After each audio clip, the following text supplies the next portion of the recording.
Okay, so this is me in the future, and basically this video had too many ideas.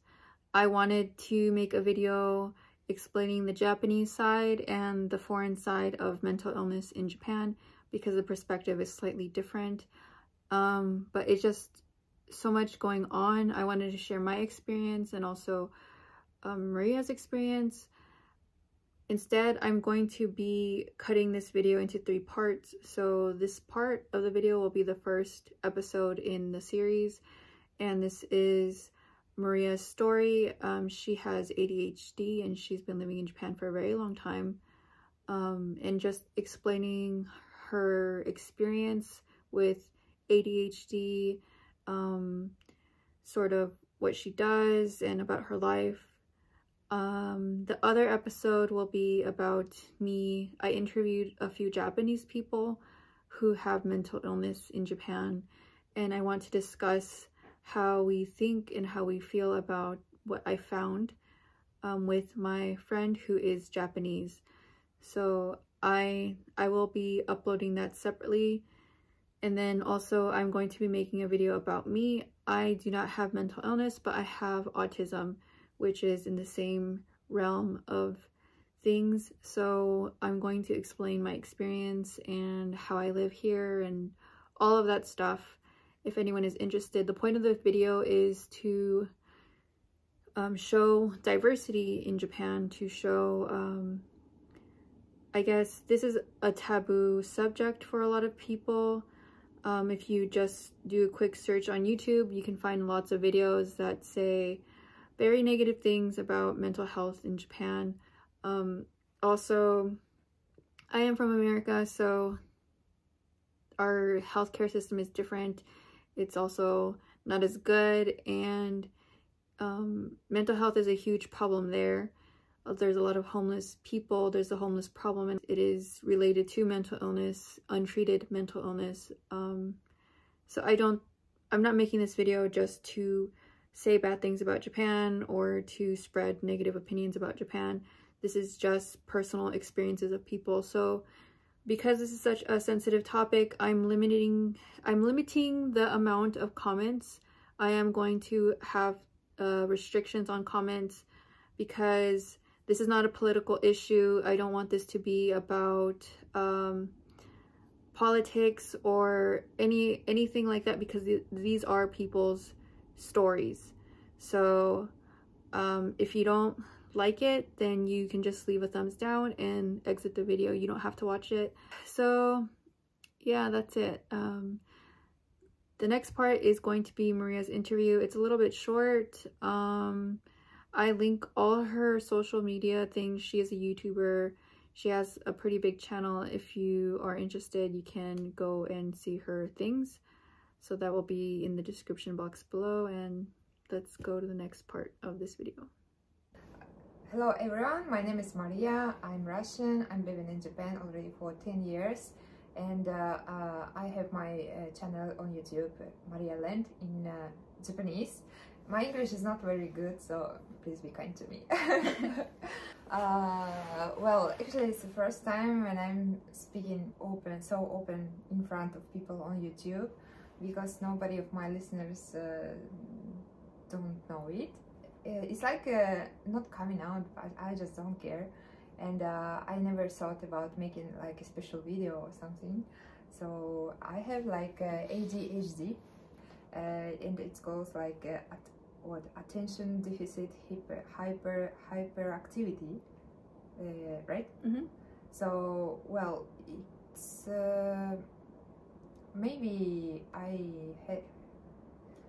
didn't know that I have it, but I just noticed it because in my university I was studying like psychology, and there was some how to say shoujo, some symptoms.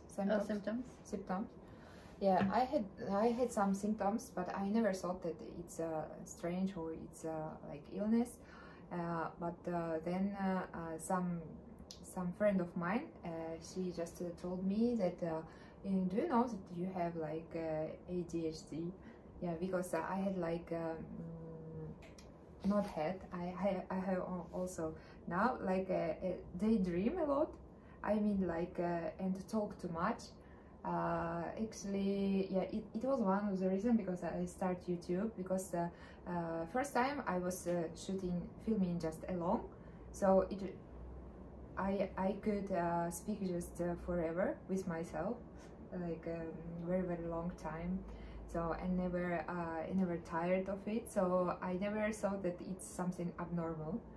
Yeah, and also it's like make careless mistakes and take unnecessary risks. It's also about me, and also bad concentration. Yeah, and about concentration is a very big thing, and especially, actually, it's one of the reasons why I can't work in a regular Japanese company, because I can't keep my concentration about like 8 hours. And now I'm working as a freelance, so I have my concentration only for 2 hours, and then I need to rest, or I need to make another things, and then I can work again about 1 hour and stuff. So, well, it's maybe a little bit inconvenient, yeah, but it's not like I'm really suffering from it, just, yeah, sometimes. So. Oh, so you don't take medication for it? Not yet. But actually my boyfriend, she said me that it's better maybe to go to hospital and just take some drugs. But now I'm trying to live without drugs, without medicine. Yeah, and just how to say, just control myself. For example, about bad concentration, I'm just trying to write down everything. For example, what should I do today, or what should I say just to forget nothing and stuff, and blah blah blah. But yeah, maybe now I'm 31 years old, and maybe it will become more worse. But I'm thinking maybe it's better solo to go to hospital. Do you think that it's harder for you to live in Japan because of your ADHD, or do you think that there is no problem? Do you think it would be harder to live in Japan or in your country? Well, from one side, Japan is more how do I say? People don't care about other people, anything, fashion, illness. So maybe if I would work in a regular company, it would be very hard for me. But now I'm okay with my freelance job. But in the other side, you know, about medicine, for example, if I need medicine, maybe I prefer to get it in my country, in Russia, because, well, I can how to say, I can speak about my problem with the doctor, and also there are different methods of treatment, you know. So in Japan, actually, one close friend of mine, and he also has like mental illnesses, and I noticed that in Japan they only give him medicine, and not actually counseling or therapy, and this medicine, like how to say, so once you got medicine but you don't know if it's okay for you or not, so you should drink it for some period, and then you will understand. So, oh no, I'm becoming aggressive, so this medicine is not good for me, so then they will change. I have a lot of friends who have mental illness, and a lot of them struggle getting diagnosed. I think it's more of a cultural problem. Because they speak English. So of course, like if you speak English and you're looking for a diagnosis in English, you're living in a country that speaks Japanese, so you have to do this in Japanese. So there's going to be that barrier, and also the methods are probably different than your country, but I don't think that it is. I think that the system is still good. I think that it's not as bad as America. I think America, they want to give people a diagnosis for everything. Even if they don't have something, they try to make you have something. For what? Just to make money. To make money, okay. Because, yeah, pharmaceutical companies are really powerful. Making business, right? Yeah. Okay. So this is our I guess, experience. So I interviewed a lot, well, not a lot, I have a few interviews of Japanese people who have mental illness, or they have friends that have mental illness, and their experience is really different than ours, I think. Yeah. Because I don't feel like, a lot of these are saying like they feel that there's taboo. I don't know how, like, taboo. Like they shouldn't, from society. yeah, like they shouldn't come out to say that they have Yes. mental illness. They have such problem in Japan. Well, it's ashamed to speak about it. So it's very, very a big hazukashi if you say somebody that you have mental illnesses. So people just will think about you not bad, like wow, he's poor, kawaiso. So it's not really good. So yeah, it would not be possible to communicate with people as the same as earlier. So people, even though they have mental illnesses, they try not to come out, not to say anybody in Japan. And also I think they have the fear of bothering other people. Yeah, that's So also, yeah. In my case, ADHD, it's well, still okay, because I can feel emotions. So when I'm happy, I feel happy, I'm happy. When I'm sad, I'm crying. But there are some illnesses, for example, like as I said, as my friend has, like maniac depression. So when you are down, even though some happy things are going, so you don't feel happy. So, is your friend is medicated? yeah. He doesn't take counseling? No counseling, just medicine. Oh. Yeah, and already long years, and first time it was like very strange medicine. He just became very aggressive, and he just went to hospital, and he starts to change hospitals and doctors, you know.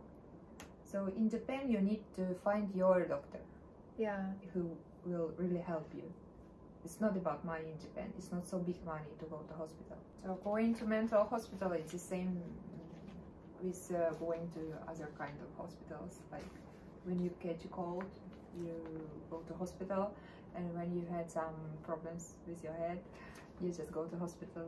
But I don't want to go to hospital. In Japan, it's not like people hate you. People just don't want to talk. I think there's a fear. Yes. Fear is a big motivation to not do things. Yes, don't want to talk to not bother and to not injure you. Yeah, so that's why people, it's very hard to come out. Yeah. In my country, it's a little bit different situation. Like everybody who has this problem just went to hospital, but there are many, how to say, like hospital for people with mental illnesses. So it looks like prison, you know. So you can, oh yeah, you can go there, but it's very hard to go out there.